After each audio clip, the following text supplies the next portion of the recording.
Hello students, कैसे हैं आप सभी लोग। मेरा नाम है Jaydeep Ametha from Saraswati international academy Vapi.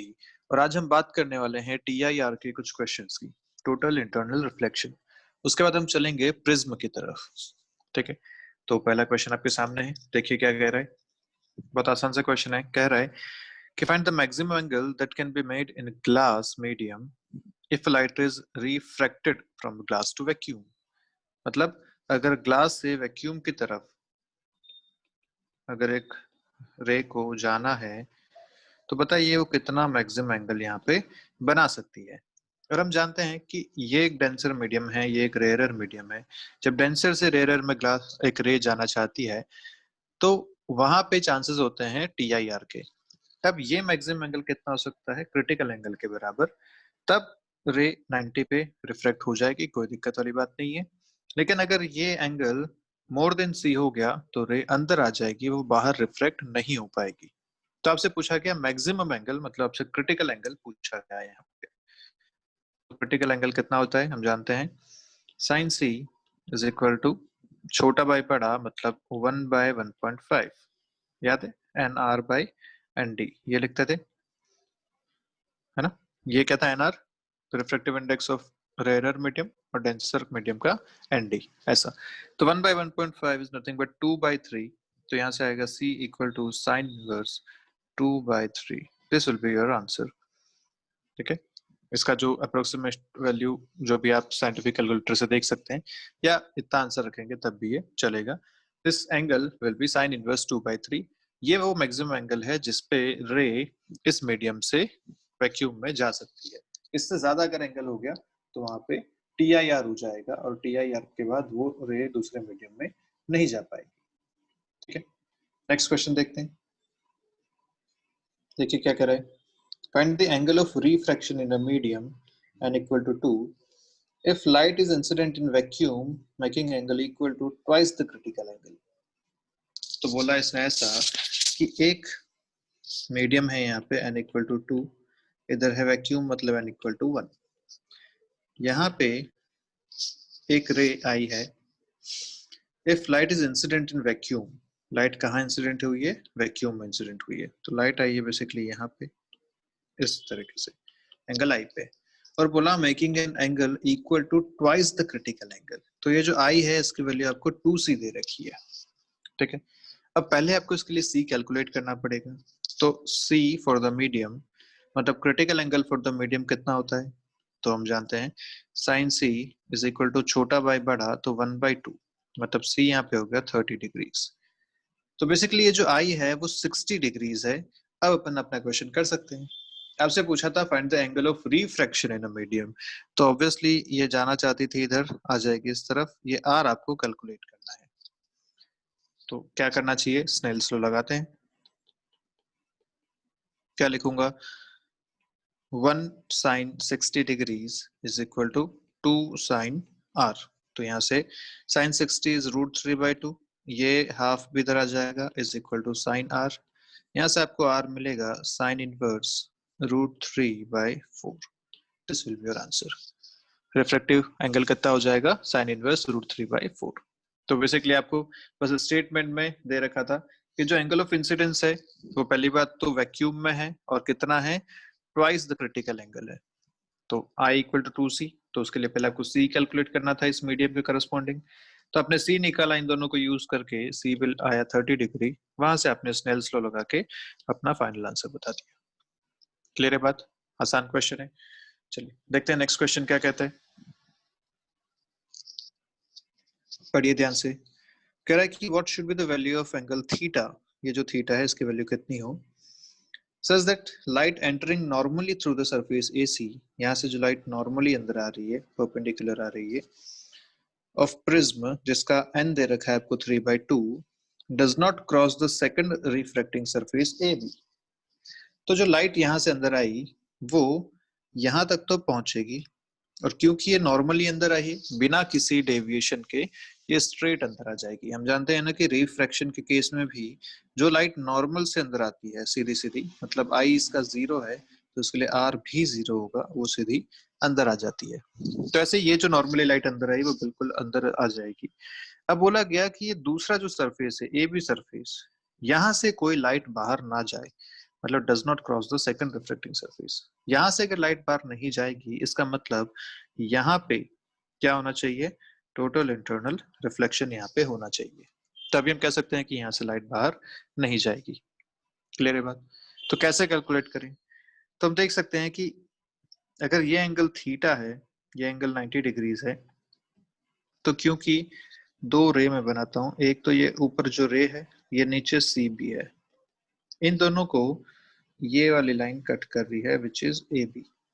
ठीक है, अब एंगल मैं आपको दिखाना चाह रहा था कि ये एंगल अगर थीटा है और ये एंगल अगर आपका 90 डिग्री है टोटल, दिस एंगल इज 90, तो ध्यान से देखिए ये एंगल कितना बन रहा है आपका 90 माइनस थीटा, तो इसका मतलब ये एंगल भी कितना बनेगा 90 माइनस थीटा। तो बेसिकली यहाँ पे जो अंदर इंसिडेंट एंगल है ये I, this I is equal to 90 minus theta. ठीक है, तो अब दूसरे वाले सरफेस पे अगर मैं क्रिटिकल एंगल की बात करूं, critical angle at A B,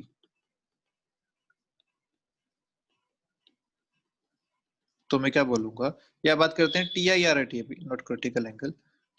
अगर टी आई आर की बात हो रही है ए बी पे, तो जो एंगल ऑफ इंसिडेंस है must be greater than critical angle, तभी वहां पे टी आई आर हो पाएगा।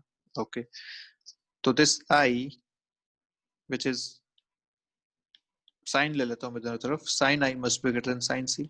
साइन क्यों लिया? क्योंकि साइन सी की वैल्यू मुझे पता है, छोटा भाई बड़ा अपन लिखते हैं, और साइन आई, आई की वैल्यू है 90 माइनस थीटा, तो sine of 90 minus theta is equal to छोटा बाई बड़ा, इस ग्लास ये प्रिज्म के लिए आपको एन दे रखा है 3/2 के बराबर, क्वेश्चन में गिवन है, बाहर वैक्यूम या एयर मान सकते हैं 1 है, तो 1/3/2 ये क्रिटिकल एंगल हो जाएगा यहाँ के लिए। ठीक है, तो sine 90 minus theta is cos theta, cos theta is greater than 2/3, तो यहाँ से आपको समझ में आता है भैया कि जो एंगल अपना मिल रहा है वो कितना होना चाहिए, this theta must be less than cos inverse 2/3 के बराबर। ये आपका फाइनल आंसर आ जाएगा यहाँ से। क्लियर है? अच्छा, लेस देन क्यों हो गया? लेस देन इसलिए हो गया क्योंकि cos जो होता है, cos theta is a decreasing function, तो डिक्रीजिंग फंक्शन के केस में साइन यहाँ पे चेंज हो जाते हैं, तो जो यहाँ ग्रेटर देन था वो अब यहाँ पे लेस देन हो जाएगा।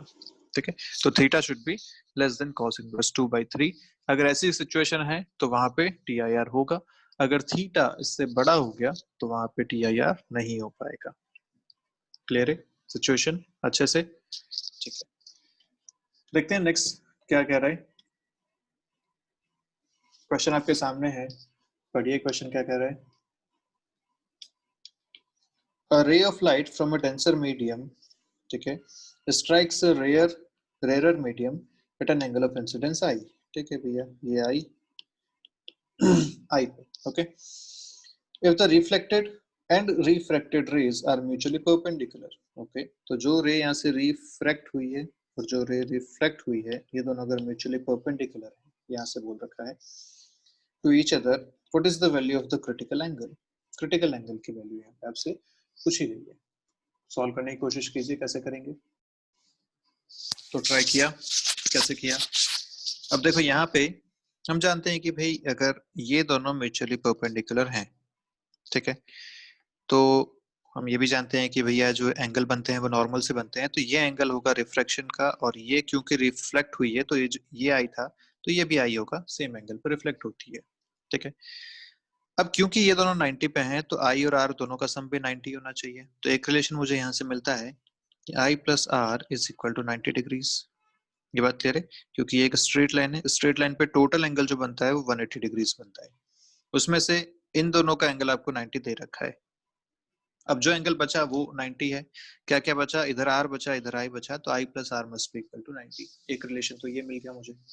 ठीक है, अगर मैं यहाँ पे स्नेल्स लॉ लगाता हूँ,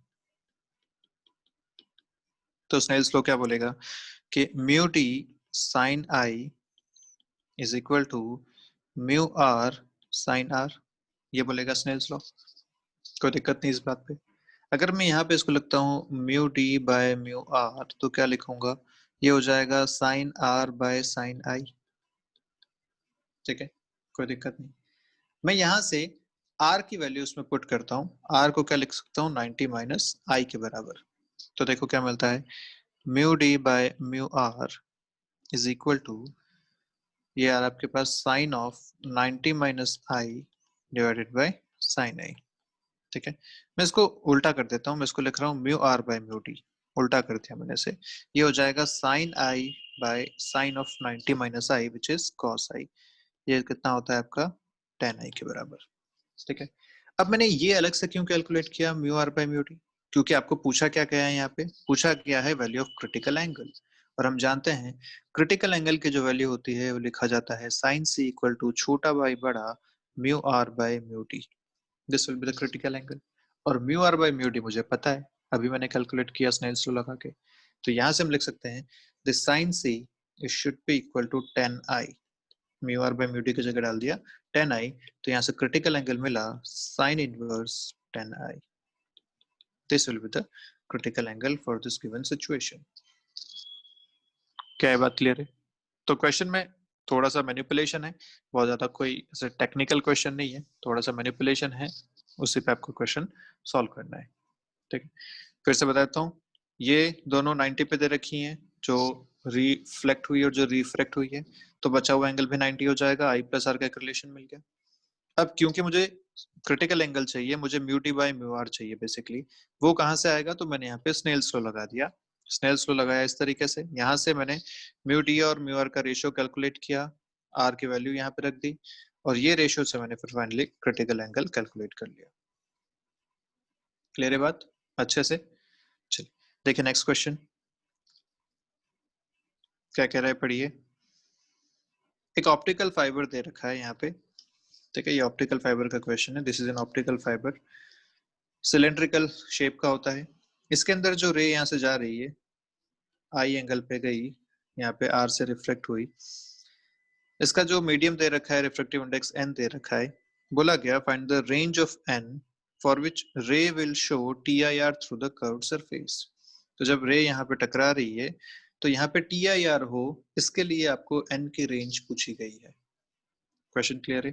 टी आई आर होना मतलब ये जो एंगल यहाँ पे बन रहा है, this angle must be more than critical angle, तो इससे आपको एन की रेंज कैलकुलेट करनी है।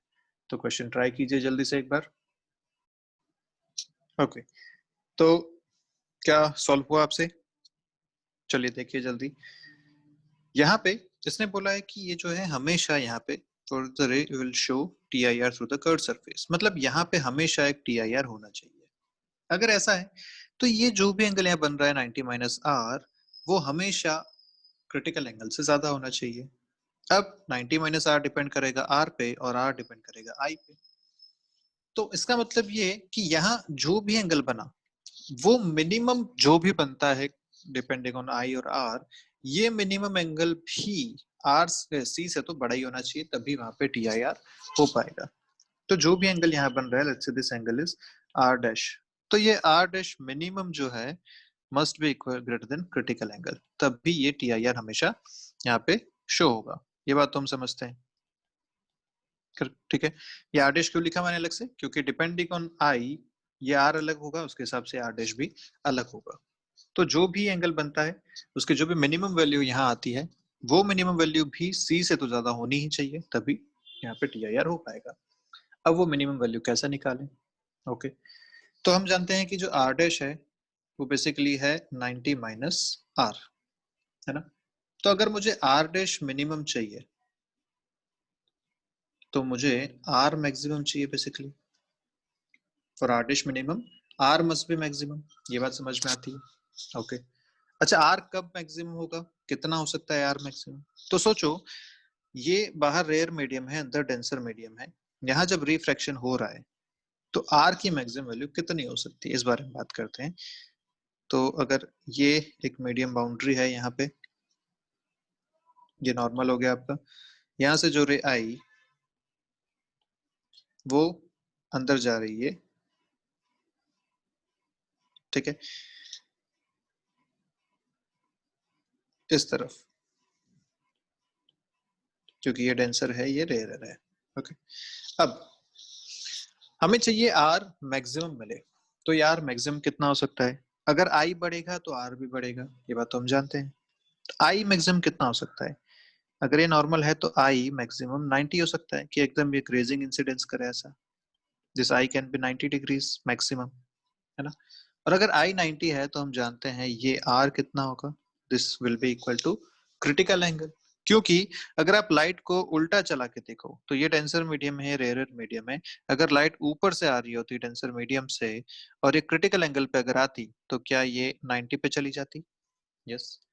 तो यही बात यहाँ पे है कि अगर आई मैक्सिमम हो जाएगा तो आर मैक्सिमम हो जाएगा। आई मैक्सिमम कितना हो सकता है? 90 डिग्री। उसके करस्पॉन्डिंग आर कितना मिलेगा? क्रिटिकल एंगल के बराबर। क्योंकि जब ग्रेज करता हुआ सरफेस के साथ निकलता है तो क्रिटिकल एंगल वाला सिचुएशन यहाँ पे बनती है। इसका मतलब जो आर मैक्सिमम हो सकता है वो कितना हो सकता है? क्रिटिकल एंगल के बराबर। ये बात यहाँ पे इंपॉर्टेंट थी। Maximum R can be equal to critical angle. अगर ऐसा है तो आर डैश मिनिमम जो अपने को चाहिए वो कितना हो सकता है? 90 डिग्रीज माइनस आर मैक्सिमम। इसका मतलब दिस आर डैश मिनिमम जो होगा वो कितना होगा? 90 minus C. R max is C. ठीक है। अब टी आई आर की कंडीशन क्या थी? टी आई आर की कंडीशन ये थी कि जो आर डैश मिनिमम आपने लिखा है this must be greater than critical angle. मतलब 90 minus C must be greater than C. यहाँ से आपको मिलता है this 2c must be less than 90 degree या c must be less than 45 degree. ये आपको यहाँ से एक सिचुएशन बनती है। अगर मैं दोनों तरफ साइन लेता हूँ तो sine c must be less than sine 45 degree. ये साइन c कितना होता है? बड़ा बाई छोटा, तो सॉरी छोटा बाई बड़ा, तो ये हो जाएगा 1/n इज लेस देन 1/√2। यहाँ से आपको मिला n इज मोर देन √2। तो n अगर √2 से ज्यादा है तभी यहाँ पे हमेशा एक टी आई आर हो पाएगा, अदरवाइज नहीं हो पाएगा। क्या ये क्वेश्चन क्लियर है? अच्छा क्वेश्चन था, इसमें काफी सारे कॉन्सेप्ट यूज हुए हैं। हमने जो कॉन्सेप्ट यहाँ पे यूज किया है ये बेसिकली प्रिज्म में काफी काम आता है, ये वाला कॉन्सेप्ट। पर फिलहाल आप यहाँ पे भी ध्यान रखेंगे कि जब भी आपको आई और आर की मैक्सिमम की बात करनी हो तो ये मैक्सिमम कब होते हैं? जब एक क्रिटिकल एंगल हो और दूसरा 90 डिग्री हो। ठीक है। क्रिटिकल एंगल कौन सा होगा? जो डेंसर मीडियम में है। 90 कौन सा होगा? जो रेयर मीडियम में है। टी आई क्रिटिकल एंगल वाली सिचुएशन है। ठीक है। हमेशा ध्यान रखिएगा इस बात को, जब भी आपको ये एंगल मैक्सिमम करने हैं आप 90 और क्रिटिकल एंगल की तरफ ध्यान देंगे। 90 ऑब्वियसली रेयर मीडियम वाला हो सकता है और क्रिटिकल एंगल डेंसर मीडियम वाला हो सकता है। ठीक है। लाइट की रिवर्सिबिलिटी वाला प्रिंसिपल हमने यहाँ यूज किया कि लाइट अगर यहाँ पे आती है, जैसे हम क्रिटिकल एंगल में तो पढ़ ही चुके हैं कि लाइट अगर क्रिटिकल एंगल पे आई तो वो 90 पे निकल जाती है। फिर लाइट अगर उल्टी आएगी, इस डायरेक्शन में आएगी, तो फिर से वो यही पाथ को ट्रेस करेगी। इसको कहते हैं रिवर्सिबिलिटी ऑफ द लाइट। कि अगर ये इस पाथ पे जा रही है, आपने सामने लगा दिया एक मिरर, तो मिरर से टकरा के फिर से सेम पाथ फॉलो करेगी। तो यही बात यहाँ समझ में आती है कि अगर ये 90 पे आ रही है तो फिर से क्रिटिकल एंगल पे ये चली जाएगी। क्लियर बात? ये बात हमने यहाँ पे यूज की कि आई मैक्सिमम कितना हो सकता है? 90 डिग्रीज। उसके करस्पॉन्डिंग आर मैक्सिमम मिलता है अपने को क्रिटिकल एंगल, वो हमने यहाँ पे यूज किया आर मैक्स सी के बराबर। यहाँ पुट किया आर डैश मिनिमम मिल गया। ये जो मिनिमम एंगल यहाँ बनता है वो मिनिमम एंगल भी क्रिटिकल एंगल से ज्यादा ही होना चाहिए, तभी यहाँ पे टी आई आर हो पाएगा। वो कंडीशन हमने यूज करी। फाइनली अपना आंसर यहाँ से अपने सॉल्व करके बताया। क्लियर है? तो बढ़िया क्वेश्चन था ये। ध्यान रखिए इस टाइप के क्वेश्चन जेई में पूछे जा सकते हैं, नीट में नहीं पूछेंगे, तो चिंता वाली बात नहीं है। समझ में आना चाहिए, नीट में इस टाइप के क्वेश्चन नहीं पूछे जाते। नीट में बिल्कुल बेसिक से क्वेश्चन आएंगे। ठीक बात है यहाँ तक? चलिए आगे बढ़ते हैं। बात करते हैं नेक्स्ट कि अगर अपन डेविएशन और इंसिडेंट एंगल का ग्राफ बनाना चाहें कि इंसिडेंट एंगल आई के साथ डेविएशन कैसे वेरी करता है फॉर रिफ्रैक्शन। ठीक है। तो रिफ्रैक्शन के केस में हम जानते हैं कि अगर ये मीडियम बाउंड्री है, यहाँ पे डेंसर मीडियम है, यहाँ पे रेयर मीडियम है, तो नॉर्मल से अगर ये आई पे कोई रे आती है तो ये थोड़ी सी दूर चली जाएगी, इस तरीके से ये बनेगा आर। ये बात हम जानते हैं। और इसके इसमें जो डेविएशन बनता है वो डेविएशन कितना बनता है? This delta is nothing but R minus I. This is the deviation यहाँ पे रिफ्रैक्शन के केस में। अगर सोचो ये आई जो है वो क्रिटिकल एंगल से ज्यादा हो जाए, if this I is more than, इसको मैं अलग कलर से बना देता हूँ ताकि देखना आसान रहे अपने को। अगर एक रे क्रिटिकल एंगल से ज्यादा एंगल पे यहाँ पे गई, ठीक है, मोर देन क्रिटिकल एंगल, तो क्या होगा, यहाँ पे TIR हो जाएगा और ये अंदर रिफ्लेक्ट हो जाएगी। तो ये जो रिफ्लेक्शन का एंगल बनेगा ये भी कितना बनेगा, सेम, जो मोर देन C एंगल था वो यहाँ पे रिफ्लेक्शन के केस में बन जाएगा। तो अब अगर डेविएशन देखें तो अब डेविएशन कितना हो जाएगा, हम जानते हैं रिफ्लेक्शन के केस में डेविएशन कितना होता था, रिफ्लेक्शन के केस में होता था पाई माइनस 2i, ये डेविएशन होता था। जबकि रिफ्रैक्शन के केस में अभी आपने लिख लिया यहाँ पे डेल्टा एन रिफ्रैक्शन, वो कितना था, ये आपको मिला r माइनस आई के बराबर। तो बेसिकली अपने पास दो सेगमेंट यहाँ पे हो जाते हैं कि जब तक इंसिडेंट एंगल C से छोटा है तब तक डेविएशन कुछ और होता है, जैसे ही इंसिडेंट एंगल C से बड़ा हुआ, क्रिटिकल एंगल से बड़ा हुआ, डेविएशन कुछ और हो जाएगा। तो दो टाइप के ग्राफ अपने पास यहाँ पे बनते हैं। अब ग्राफ कैसे बना सकते हैं, आसान सी बात है। पहली बात करते हैं, जब I जो है वो less than equal to C है, इस केस में डेल्टा कितना आना चाहिए, r माइनस आई के बराबर। तो मैं r की वैल्यू यहाँ से निकालता हूँ, कैसे निकालूंगा, स्नेल्स लॉ लगाता हूँ। स्नेल्स लॉ क्या बोलेगा कि nd sin i is equal to nr sin r, ऐसा हो जाएगा। अगर r लिखूंगा तो लिखूंगा sine inverse of nd by nr into sine I, ये यहाँ लिखा जाएगा, ठीक है। अगर डेल्टा लिखूं तो डेल्टा क्या लिख सकता हूँ, r माइनस आई है, तो इसमें से मुझे i को माइनस करना है, तो ये बनेगा sine inverse of nd by nr sine I minus I, ये आपका बनेगा यहाँ पे डेल्टा। एक इक्वेशन तो बन गई है। दूसरा, अगर i जो है वो मोर देन c हो जाए तो हम जानते हैं यहाँ पे हो जाएगा TIR, और TIR के केस में डेल्टा होता है पाई माइनस 2i के बराबर। तो ये दो टाइप के ग्राफ यहाँ पे बनने वाले हैं अपने पास, अगर अपन i का ग्राफ बना रहे हैं डेल्टा के साथ तो, ठीक है। अब ग्राफ कैसा बनेगा उस बारे में बात कर लेते हैं जल्दी से। तो जो ग्राफ बनता है वो बनता है कुछ ऐसा,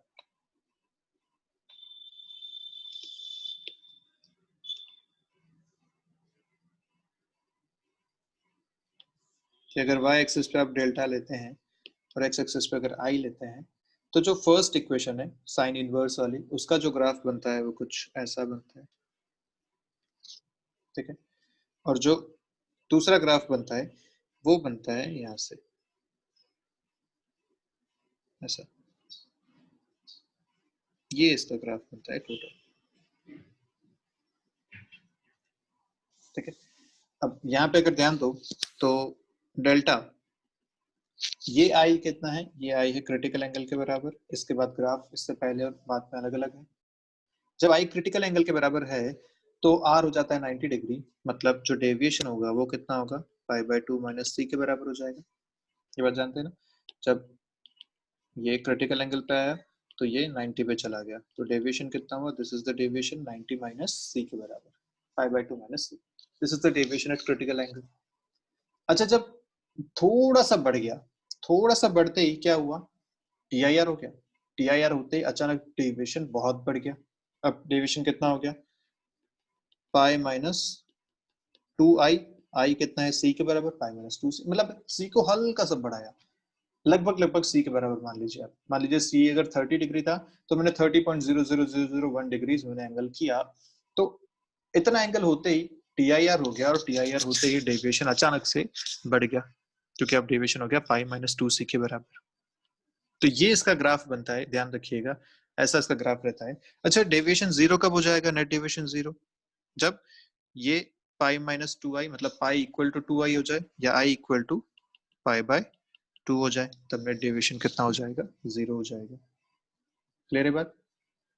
अच्छा, आप यहाँ पे ध्यान से देखो कि इस सिचुएशन के बीच में यहां से यहां तक अगर डेल्टा की कोई भी वैल्यू है, जब डेल्टा 0 से पाई बाय 2 माइनस सी के बीच में है, तो क्या आई की दो पॉसिबल वैल्यूज है यहाँ पे, मतलब मुझे डेल्टा अगर चाहिए इसके बराबर, तो देखो ये ग्राफ को दो बार कट कर रहा है, कि यहाँ पे एक यहाँ पे, मतलब आई की ये वैल्यू और ये वैल्यू दोनों सेम डेविएशंस यहाँ पे देंगी, क्लियर है? तो एक डेविएशन तो आपको मिल रहा है रिफ्रैक्शन के हिसाब से, दूसरा डेविएशन आपको मिल रहा है रिफ्लेक्शन के हिसाब से। कब से कब तक? जब डेविएशन डेल्टा 0 से π/2 माइनस c के बीच में होगा तो दो पॉसिबल वैल्यूज रहेंगी, two possible values of i for same deviation. Clear है बात? ये आपको ध्यान रखना है, जस्ट ग्राफ ध्यान रखना है। क्वेश्चन वैसे तो अब कभी नहीं बना है, अगर कभी जेईई एडवांस में पूछ लिया जाए तो आपको ध्यान रहना चाहिए, नीट में इसकी जरूरत नहीं है। ठीक है, चल आगे बढ़ते हैं, बात करते हैं प्रिज्म के बारे में। प्रिज्म क्या होता है? एक प्रिज्म, आपने स्लैब से देखा रिफ्लेक्शन कैसा हुआ था। जब स्लैब में आपने देखा तो आपने बोला था कि अगर रे इस तरफ से चल के यहाँ पे एक रिफ्लेक्शन हुआ था, मान लीजिए आपने एक रे इधर से ऐसे डाली थी अंदर, तो यहाँ एक रिफ्लेक्शन हुआ था, इस रिफ्लेक्शन के बाद रे ऐसी गई थी और फिर से बाहर चली गई थी ऐसे। तो जब रिफ्रैक्शन यहाँ पे दो पैरेलल सरफेसेस के बीच में हुआ था, when two refracting surfaces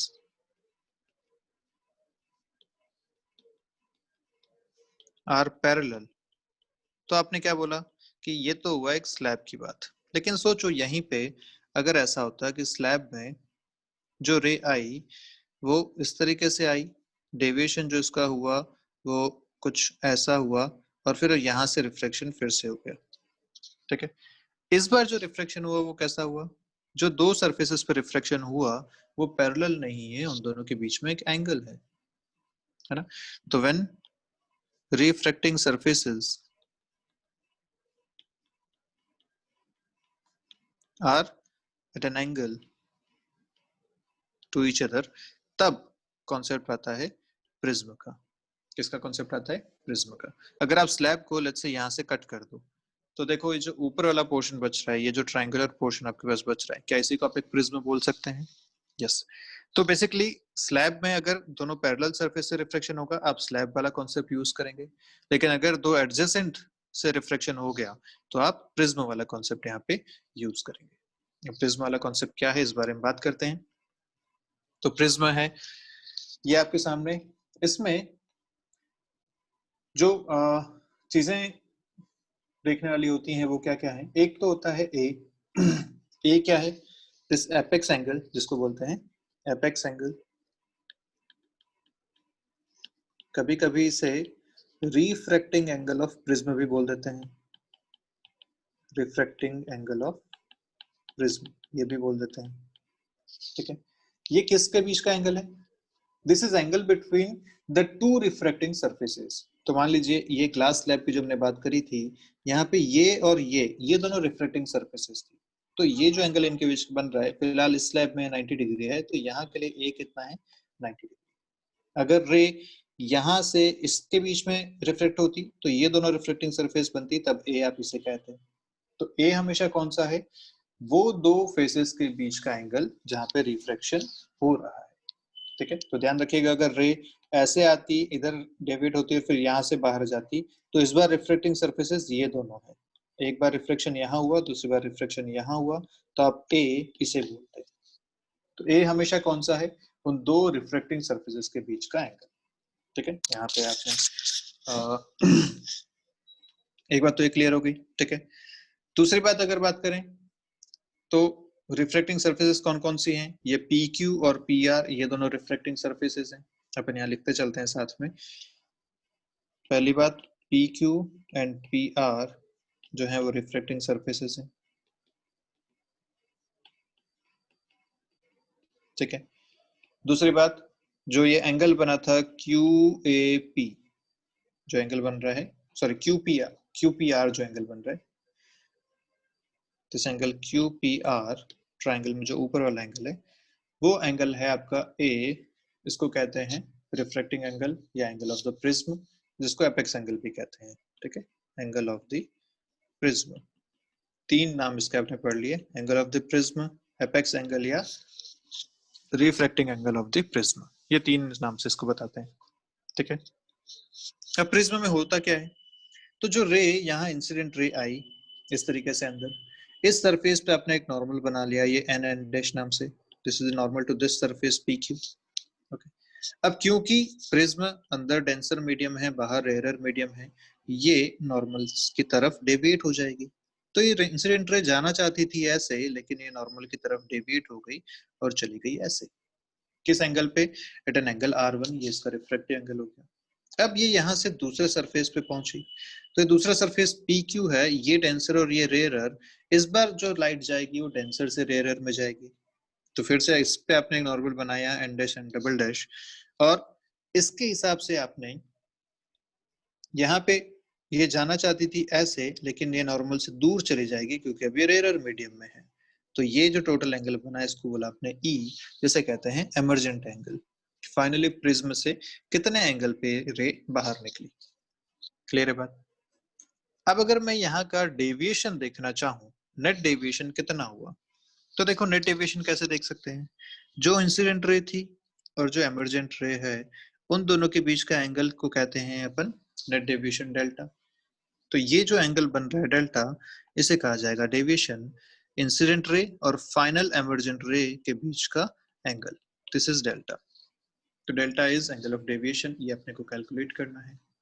ठीक है, कैसे कैलकुलेट करते हैं? तो कर सकते हैं आसानी से। हमने बोला था पहले भी कि अगर नेट डेविएशन मुझे निकालना है, मैं यहाँ लिख लेता हूँ, delta is angle of deviation. और वो कैसे कैलकुलेट किया जा सकता है? तो हम जानते हैं कि del net is equal to del one plus del two. दोनों रिफ्रैक्शन पे आप अलग अलग डेल्टा बता दो। तो यहाँ जो रिफ्रैक्शन हुआ, यहाँ डेल्टा कितना है? लाइट जाना चाहिए था ऐसा, गई ऐसे, तो ये यहाँ का डेल्टा वन हो गया। डेल्टा वन कितना है? Is equal to I minus R one के बराबर, क्योंकि ये पूरा एंगल है आई, इसमें से ये आर वन है तो बचा कितना? आई माइनस आर वन। ऐसे ही यहाँ अगर डेविएशन देखें तो रे जानी चाहिए थी ऐसे, लेकिन चली गई ऐसे। ये एंगल आपको देखना है, this complete angle is E, ये एंगल R2 है, तो ये कितना बचेगा? Del two is E minus R2। तो आपके पास दोनों एंगल आ गए हैं। Del one is I minus R1 और ये जो है वो है E माइनस R2। तो आपके पास जो डेविएशन बनता है डेल, वो बनता है I plus E minus R1 plus R2 के बराबर। क्लियर है बात? ये आपका डेविएशन आया। अच्छा, ट्रायंगल में एक बात और देखें तो अपन ए R1 और R2 इनका एक रिलेशन निकालना चाहते हैं। एंगल ए, एंगल R1 और एंगल R2 का। देखो रिलेशन क्या बनता है।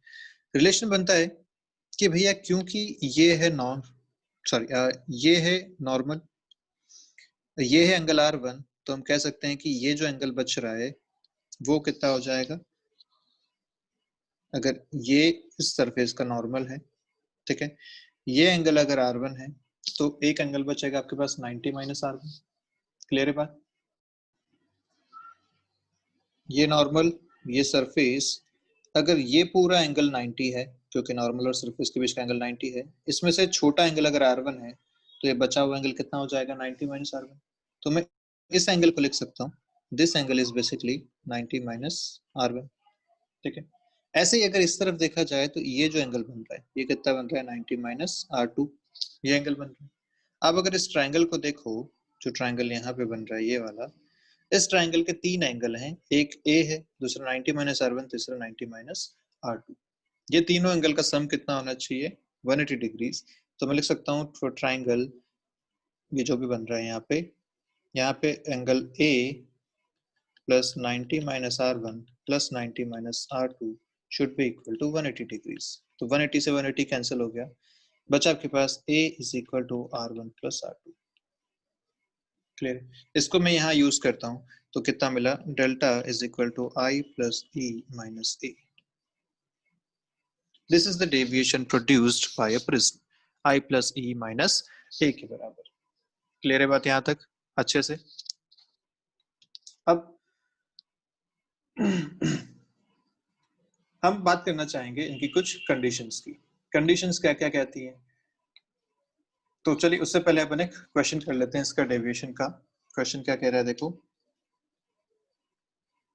क्वेश्चन कह रहा है कि a ray of light is incident on one face of a prism। ठीक है, इस प्रिज्म का म्यू आपको दे रखा है एट एन एंगल 60 डिग्री, आई आपको दे दिया 60 degrees. The refracting angle of the prism also 60 degree. Refracting angle मतलब ए आपको दे रखा है, ठीक है, ए अभी दे दिया 60 degree. Find the angle of emergence and the angle of deviation. आपसे ई पूछा है और डेल्टा पूछा है।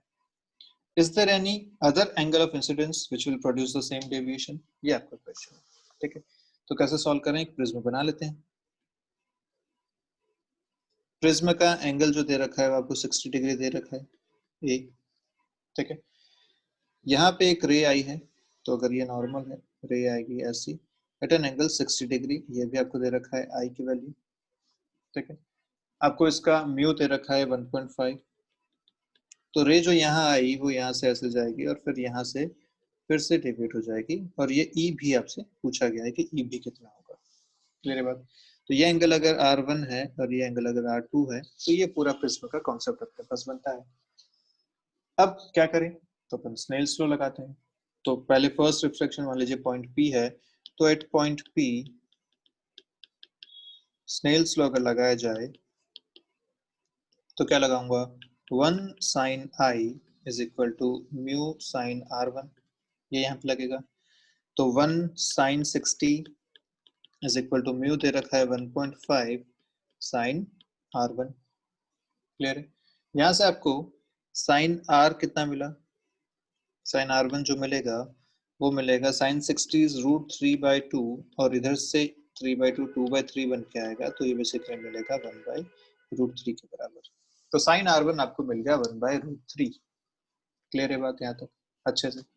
चलिए, अब इसकी जो अप्रोक्सीमेट वैल्यू आती है R1 की, वो मैं लिख ले रहा हूँ यहाँ पे। This R1 is approximately equal to 35 degrees.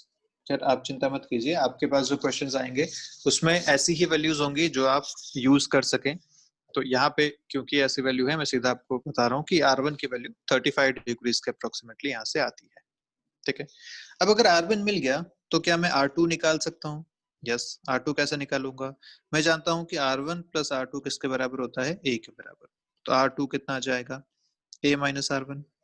A दे रखा है 60, ये है 35, ये आपको मिलेगा 25 डिग्रीज के बराबर। R2 मिल गया 25। R2 क्यों निकाला मैंने, क्योंकि मुझे E की वैल्यू चाहिए, आपसे पूछा है एमर्जेंट एंगल। तो अब मैं अगर यहाँ पे स्नेल्स लॉ लगा दूं, let's say this point is Q, इस Q पॉइंट पे अगर मैं स्नेल्स लॉ लगाऊं तो मुझे वैल्यूज मिल जाएगी E की। तो लगाते हैं at point Q Snell's law अगर लगाया जाए तो क्या बोलेंगे, mu sine R2 is equal to 1 sine E। म्यू दे रखा है आपको 1.5 sine 25 degrees is equal to 1 sine E। जब आप इसको कैलकुलेट करेंगे तो मैं फिर से आपको वैल्यू दे रहा हूँ यहाँ से, जो E की वैल्यू आपको फाइनली मिलेगी वो मिलेगी 39 डिग्री के आसपास। तो जो E मिलेगा आपको मिलेगा अप्रोक्सीमेटली 39 डिग्रीज। अब E आपको मिल गया, एक क्वेश्चन आपका सॉल्व हो गया। आपसे डेल्टा भी पूछा गया था, तो डेल्टा का फॉर्मूला अपने को याद है, I plus E minus A। आई दे रखा है 60 डिग्रीज, ये है 39 डिग्रीज, और ए भी दे रखा है 60 डिग्रीज। आंसर आएगा आपके पास finally 39 degree is the net deviation. Clear है बात अच्छे से। अच्छा, इसमें एक क्वेश्चन और पूछा गया था आपसे कि is there any other angle of incidence जिसमें सेम डेविएशन प्रोड्यूस हो सके। तो अब यहाँ पे एक बात ध्यान रखिएगा, हमेशा एक प्रिज्म में जो मैंने अभी आपको बात बोली थी, principle of reversibility of light रे, उसका मतलब क्या था कि अगर लाइट रे यहाँ से यहाँ इस तरीके से चल रही है, अगर मैं सामने एक मिरर लगा दूं तो ये फिर से अपने पाथ को रिट्रेस कर लेगी, मतलब फिर से इस पाथ पे चलने लगेगी, रिट्रेस करेगी अपने पाथ को।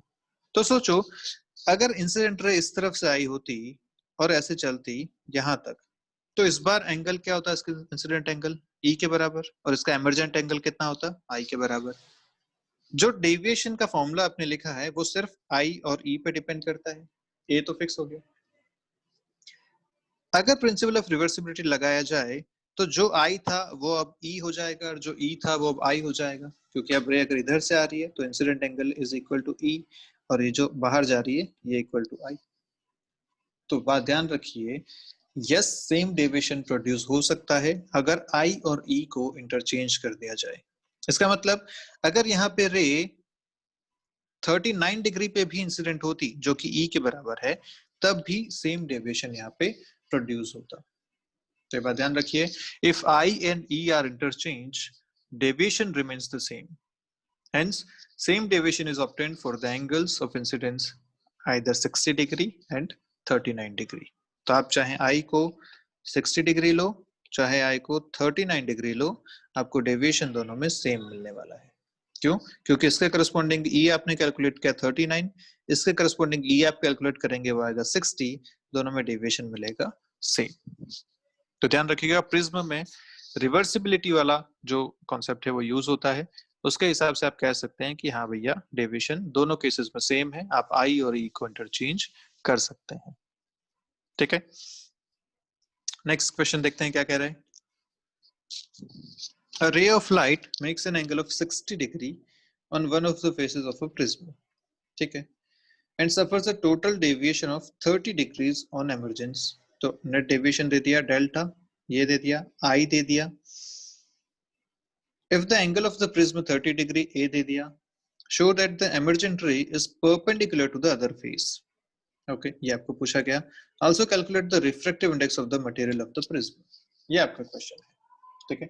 तो आपको पहले तो वहां से बताना है कि E कितना है, तभी आप बता पाएंगे कि वो नॉर्मल है या नहीं उस लाइट उस सरफेस के। और दूसरी बात आपको बतानी है कि इसका रिफ्रैक्टिव इंडेक्स कितना है, ठीक है। तो चलिए एक डायग्राम बनाते हैं जल्दी से। एक प्रिज्म बना लिया, ये इसका नॉर्मल है, आई आपको दे रखा है 60, तो रे आ रही है इस तरीके से यहाँ पे, ठीक है। अब जो रे चल रही है वो रे ऐसे जानी चाहिए कि वो यहाँ पे परपेंडिकुलर गिरे, तभी आप बोलेंगे कि ये स्ट्रेट यहाँ से पास हो जाएगी। तो यहाँ बोला गया है show that the emergent ray is perpendicular to the other face। तो emergent ray is perpendicular to the other face ऐसा हो सकता है, ठीक है। अब अगर ऐसी बात है तो ये एंगल अगर R1 है तो हम जानते हैं कि यहाँ पे R2 तो 0 है, क्योंकि नॉर्मल से जो ये रे यहाँ चल रही है वो बिल्कुल नॉर्मल के अलोंग चल रही है। तो यहाँ R2 0 है और E भी 0 है, तभी हम ये प्रूव कर पाएंगे, ठीक है। तो बेसिकली अपने को पता क्या क्या है, I1 अपने को पता है 60 डिग्री से जो यहाँ है, इसका एपेक्स एंगल अपने को दे रखा है A 30 डिग्री, वो पता है। अगर ये दो चीजें पता है तो हम बोल सकते हैं डेल्टा, या आप ऐसा बोल सकते हैं कि ये जो एंगल यहाँ पे था I2, यहाँ जो इंसिडेंट एंगल बन रहा था R2, उसके साथ अगर बात करें तो बेसिकली अपने को ये प्रूव करना है कि E 0 है। तो अपन पहले इसको सिंपल मान के चलते हैं, फिर देख लेंगे कि अगर ये प्रूव हो रहा है कि E 0 है तो ठीक है, ये नॉर्मल से पास हो रहा है, अलोंग द नॉर्मल ही जा रहा है। तब तक अपन इसको ऐसे लेके चलते हैं कि भैया ये R2 एंगल है और ये E है। ये सारी बातें अपने को दे रखी है। अब क्योंकि अपने को यहाँ पे डेल्टा भी दे रखा है 30 डिग्री, बोल रखा है कि ये जो टोटल डेविएशन है 30 डिग्री है, तो इसके corresponding delta is I plus E minus A, ये होता है, ठीक है। ये है 30, I की वैल्यू दे रखी है 60 डिग्रीज, E पता नहीं, A दे रखा है 30 डिग्रीज इक्वल टू 30। यहाँ से देखिए E कितना मिला, E मिल रहा है 0 डिग्री के बराबर। जब E 0 डिग्री मिल रहा है तो हमारी बात सही हो गई कि जो रे यहाँ से एमर्ज हो रही है वो बिल्कुल perpendicular to the other face emerge हो रही है। तो जो रे यहाँ से निकल रही है वो बिल्कुल ऐसे निकल रही है, यहाँ का E कितना हो जाएगा 0। क्लियर? अच्छा, अगर E 0 है तो ये R2 भी कितना हो जाएगा 0, क्योंकि अगर स्नेल्स लॉ यहाँ पे लगाओगे तो R2 को भी 0 होना पड़ेगा। इस बात में भी कोई दिक्कत वाली बात नहीं, ठीक है। अगर R2 0 है तो मैं R1 की वैल्यू यहाँ से कैलकुलेट कर सकता हूँ, कैसे? क्योंकि A is equal to R1 plus R2 और R2 हो गया इसमें से 0, तो A equal to R1 equal to 30 degree, A आपको 30 डिग्री दे रखा है, R1 मिल गया, I पता है, स्नेल्स लॉ लगाओ। स्नेल्स लॉ अगर फर्स्ट रिफ्लेक्शन के लिए लगाएंगे तो क्या मिलेगा, 1 sin 60 degrees equal to n sin R1। R1 की वैल्यू कितनी है 30 डिग्रीज के बराबर, यहाँ से n कितना मिल रहा है √3/2 divided by half which is √3। तो n की वैल्यू आपको मिल गई यहाँ से √3 के बराबर, रिफ्रैक्टिव इंडेक्स मिल गया 1.73 के बराबर। क्लियर है? तो क्वेश्चन फिर से एक बार देख लो, जो चीजें गिवन है उसके हिसाब से अपन ने इसको सॉल्व किया। ये तीन चीजें अपने को दे रखी है, यहाँ पे I दे रखा है, A दे रखा है, डेल्टा दे रखा है। अगर डेल्टा का फॉर्मूला यूज करूं I plus E minus A, ये दोनों वैल्यूज पुट करता हूं तो E मिलता है 0 डिग्री। E0 मिल गया, इसका मतलब अपनी ये बात तो प्रूव हो गई कि जो एमर्जेंट रे है वो perpendicular to the other face है, वो इस तरीके से पास हो रही है अलोंग द नॉर्मल। और अगर अलोंग द नॉर्मल पास हो रहा है, E0 है, इसका मतलब R2 भी 0 होना चाहिए। स्नेल्स लॉ अगर यहाँ लगाओगे तो R2 भी 0 मिल जाएगा। अगर ऐसा है तो हम निकालना क्या है इसका रिफ्रैक्टिव इंडेक्स n। मैं यहाँ पे स्नेल्स लॉ लगा सकता हूँ, लेकिन उसके लिए मुझे R1 की वैल्यू चाहिए। R1 आप निकालोगे A R1 और R2 के रिलेशन से, वो आपने कैलकुलेट कर लिया, R1 आपको मिल गया। फिर स्नेल्स लॉ लगाया तो आपको n मिल गया, यहाँ पे स्नेल्स लॉ लगा दिया। क्लियर है बात? इस तरीके का एक क्वेश्चन था, आसान क्वेश्चन था, किया जा सकता है। आगे बढ़ते हैं। तो जो नेक्स्ट अपना पार्ट आता है वो क्या है, अगर ग्राफ बनाना चाहें अपन डेविएशन और एंगल ऑफ इंसिडेंस के बीच में, तो आपने लिखा था अभी डेविएशन का formula I plus E minus A के बराबर। ठीक है, तो इसका जो ग्राफ बनता है उसमें बेसिकली आपको पहले E निकालना पड़ता है। वो आप कैसे निकालेंगे, पहले आप R1 निकालेंगे, फिर A को यूज करके R2 निकालेंगे, फिर स्नेल्स लॉ लगा के आप E निकालेंगे। उससे एक कॉम्प्लिकेटेड सी इक्वेशन बनेगी, साइन इनवर्स में इनवर्स वाली टर्म्स की वजह से इक्वेशन बनेगी आपके पास फाइनली। उस इक्वेशन को यूज करके आप एक ग्राफ बनाएंगे। तो हमें इक्वेशन से कोई मतलब नहीं है क्योंकि वो कहीं काम नहीं आती, हमें ग्राफ से मतलब है। तो इसका जो ग्राफ बनता है वो कैसा बनता है, जो डेल्टा वर्सेस आई ग्राफ बना हुआ है यहाँ पे, देखिए डेविएशन ऐसा एक ग्राफ बन रहा है ये। ठीक है, इसमें आप अगर ध्यान दो तो जो हमने अभी रिवर्सिबिलिटी की बात करी थी कि हर एक डेविएशन के दो इंसिडेंट एंगल हो सकते हैं।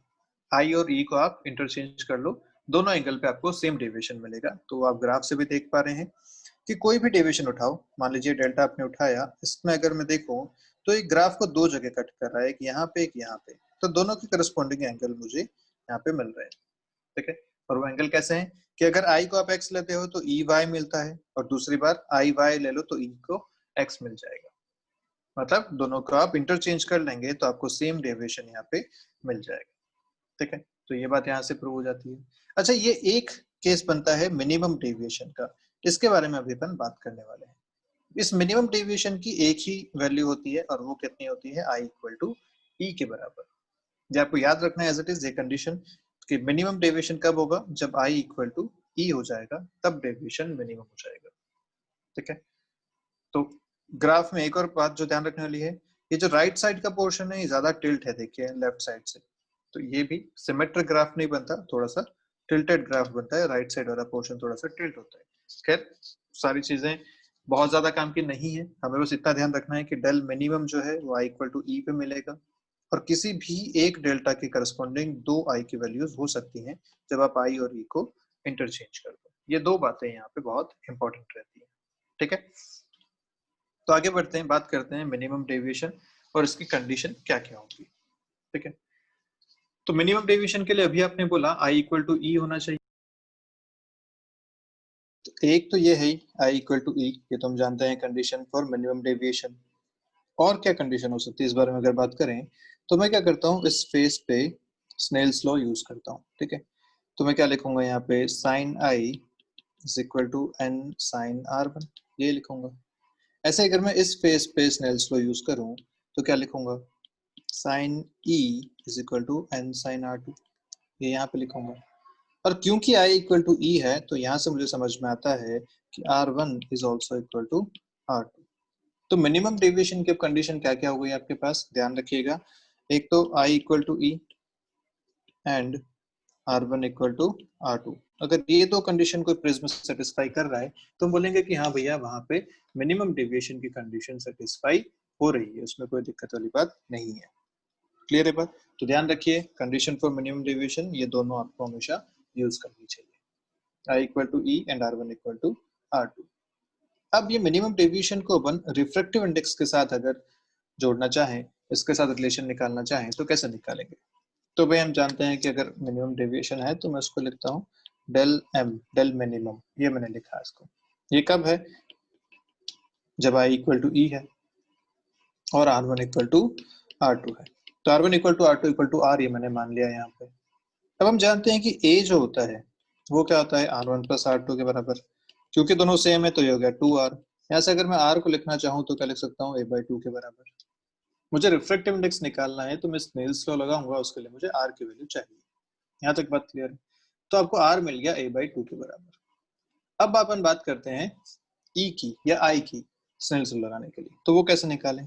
हम जानते हैं कि डेल्टा होता है i प्लस e माइनस ए, और अगर डेल्टा मिनिमम की बात करो तो i और e बराबर हो जाते हैं, तो ये हो जाएगा 2i माइनस ए के बराबर। यहाँ से अगर मैं i को लिखूं तो क्या लिखूंगा? डेल m प्लस a/2, ये i होगा। तो i मिल गया, r मिल गया। अब मैं लगाता हूँ स्नेल्स लॉ, तो क्या लिखूंगा? Sine i is equal to n sine r, ये लिखा जाएगा। यहाँ से n कितना मिलेगा? Sine i by sine r। इसको अगर वैल्यू पुट की जाए तो फाइनली n मिलता है sine of del minimum plus a/2 divided by sine of a/2। ये आपको फाइनल वैल्यू मिलती है refractive index of the prism की। अच्छा, अगर यहाँ सराउंडिंग में भी एयर ना होके कोई रिफ्रैक्टिव इंडेक्स अगर होता सराउंडिंग का भी, तो मैं इसको लिखता ns, ये होता np, तो मैं इसको लिखता np बाय ns। तो बेसिकली ये फॉर्मूला क्या बनता है?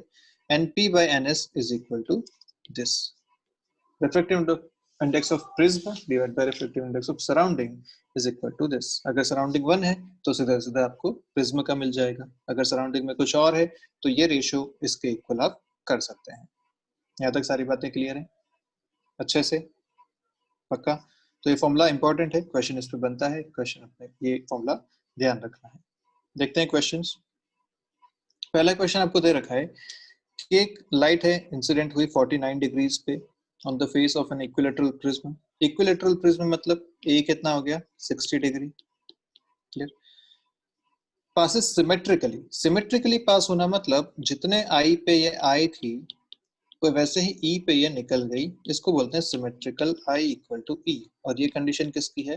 डेल मिनिमम की। तो ध्यान रखिए, जब भी आपको बोला जाए कि पासेस सिमेट्रिकली मतलब आई इक्वल टू ई दे रखा है, यानी डेल्टा मिनिमम की कंडीशन आपको दे रखी है। ठीक है? पूछा है calculate the refractive index of the material of the prism. ये आपका क्वेश्चन है। गिवन क्या है आपको? आई दे रखा है 49 डिग्रीज, ए दे रखा है 60 डिग्रीज। ये दो चीजें आपको गिवन है। अब क्योंकि प्रिज्म का रिफ्रैक्टिव इंडेक्स निकालना है, तो हम जानते हैं स्नेल्स लॉ से क्या लिखा जा सकता है? n sin r is equal to sin i। This is Snell's law. n कितना हो जाएगा? sin i by sin r। अब i तो पता है, r निकालना है। क्योंकि डेल्टा मिनिमम की कंडीशन है, इस कंडीशन में r कितना होता है? a/2 के बराबर, अभी हमने देखा था। तो r दे रखा है 30 डिग्रीज, तो यहाँ से आप n निकाल सकते हैं sin 49 divided by sin 30 degrees. Sin 30 is half, तो हो जाएगा 2 times sin 49 degrees। क्लियर है? ये आपका आंसर आ जाएगा फाइनल। ठीक, अगर एंगल ऐसा दे रखा होता जिसकी आपको वैल्यू पता होती तो आप वो भी रख लेते। वैसे sin 49 की जो वैल्यू होती है वो लगभग होती है 0.75 के आसपास, तो ये n जो आता है अप्रोक्सीमेटली आता है 1.5 के बराबर। बट ठीक है, आपको अभी sin 49 की वैल्यू नहीं पता तो आप अपना आंसर इतना भी यहाँ पे रख सकते हैं। क्लियर है? चलिए नेक्स्ट देखते हैं क्वेश्चन क्या कह रहे हैं। क्वेश्चन है refracting angle of the prism, A दे दिया आपको 60 डिग्रीज। ओके, रिफ्रैक्टिव इंडेक्स दे दिया मटेरियल का 1.632। पूछा आपसे angle of minimum deviation, del M पूछा है। आपको ए दे रखा है 60 डिग्रीज, एन दे रखा है 1.632। आपसे पूछा गया डेल एम बताइए कितना होगा। तो क्या रिलेशन इन सब का? N equal to sine of del minimum plus a by 2 divided by sine of a/2, ये रिलेशन है।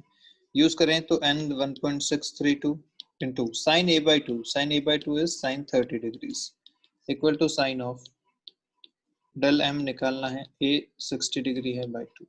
ये चीजें हो गई।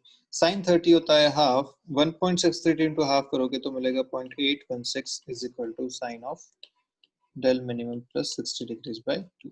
जो 0.816 है, इसको अगर साइन में कन्वर्ट करो तो इसकी वैल्यू लगभग आती है 54.5 के आसपास। ठीक है, लगभग इसकी वैल्यू आती है। तो मैं आप सीधा लिख दे रहा हूँ क्योंकि मुझे वैल्यूज पता है। आप लोगों के लिए जो क्वेश्चन आएंगे उसमें ऐसी वैल्यूज ही होंगी, यहाँ पे कोई ऐसी वैल्यू आ रही होगी जो साइन का स्टैंडर्ड वैल्यू आपको देती है, तो चिंता की जरूरत नहीं है। बस क्वेश्चन सॉल्व करने का तरीका हमें समझ में आना चाहिए। तो ये साइन तो हट गया, एंगल अब में समझ में आ गया कि this angle is equal to this, तो del M plus 60 degree by 2 ये एंगल के बराबर है। यहाँ से आप डेल एम कैलकुलेट करेंगे तो ये आएगा 2 times 54.5 minus 60 degrees, answer will be around 49 degrees. ठीक है, लगभग 49 डिग्रीज का इसमें आपको आंसर आ जाएगा। क्लियर है अच्छे से? ठीक है, चलिए, तो ये आपके क्वेश्चन हो गए। मिलते हैं नेक्स्ट क्लास में, तब बात करेंगे कि प्रिज्म के लिए क्या क्या कंडीशंस होती हैं कि भाई उसमें से TIR कब होगा कब नहीं होगा, ये सारी बातें हम उसमें आगे करने वाले हैं।